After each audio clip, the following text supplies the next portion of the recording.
Hi, I'm an everyday American, and I'm angry over the current situation in our country today.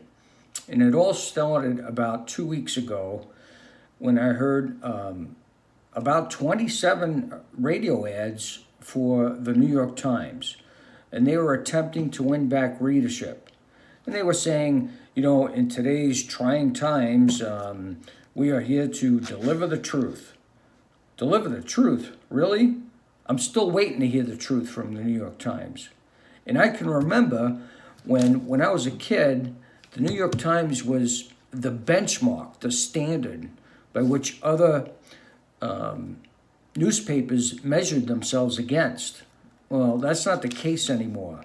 It's not the case with any media outlet, even broadcast TV. I got to tell you, they're all shooting for headlines and they don't really care about the truth.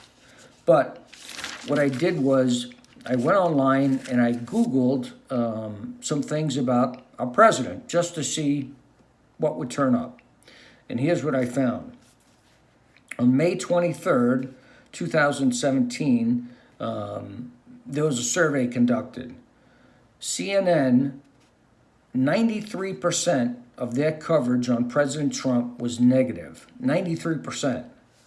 And then they also did a study of the three major networks, CBS, NBC, and ABC, and it revealed a whopping 91%. That's right, a whopping 91%.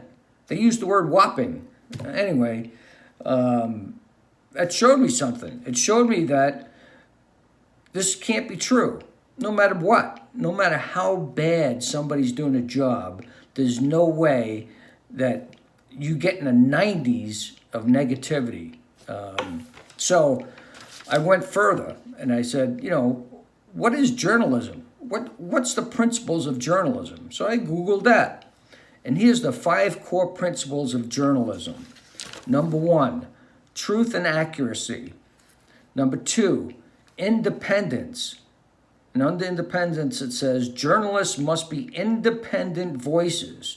We should not act formally or informally on behalf of special interest groups, whether political, corporate, or cultural.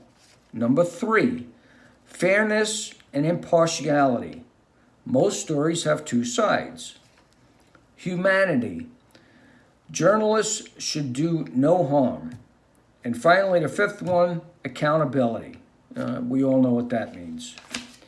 So the thing that's trending right now, there's a few things, but 2 things I wanted to address were immigration, and then what they're crucifying President Trump for now is he didn't confront President Putin on the so-called 11 Russians that were indicted by the special prosecutor Mueller.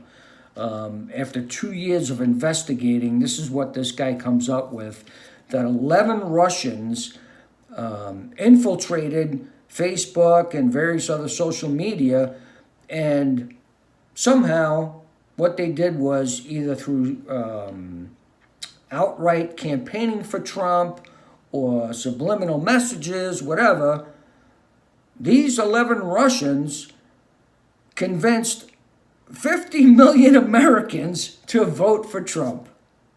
Really? Does that sound ridiculous? Because it is ridiculous. I mean, that's probably why President Trump didn't confront President Putin. I mean, he probably didn't want to look like an ass. And so what I'm asking everybody to think about is, if you believe that there's any credence to that, and you think that these 11 Russians somehow won the election for Trump, then I think you further got to believe that this special prosecutor, Mueller, needs to indict the entire journalism industry in America. Because that's exactly what they're doing. Through their negative writing and campaigning against President Trump, what they're doing is preparing the liberal Democrat Party for the 2020 election.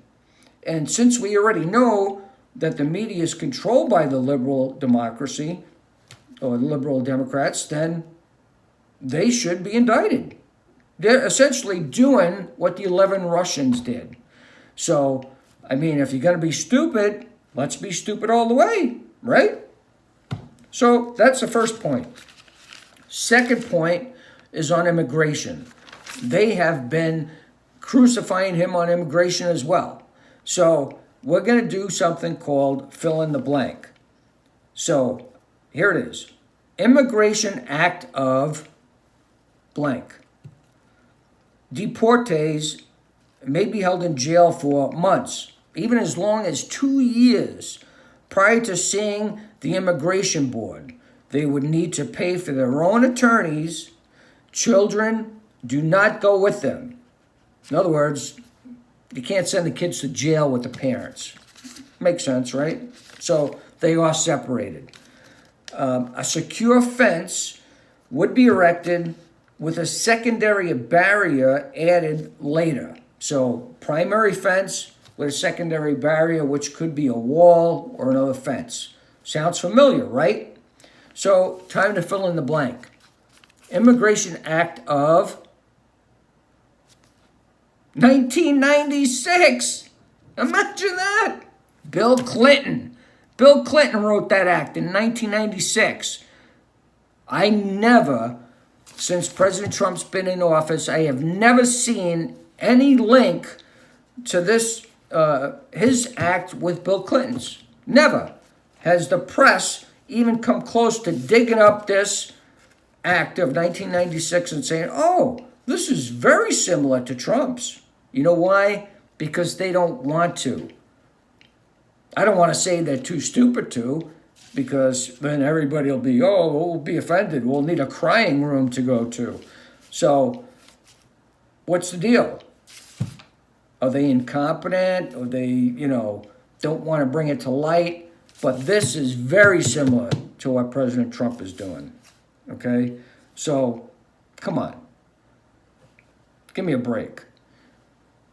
That's it for today. In our next segment, we will be discussing a few more topics, one of which will be why it takes Mueller 2 years to run his special investigation with a cost probably in excess of $50 million. He ruined so many people's lives, it's unbelievable. And he only comes up with 11 indictments on Russians to help campaign for Trump. And then why wasn't there a special prosecutor for Hillary when she was responsible for the deaths of hundreds of Americans at Benghazi? Okay, that's it for today. Thanks.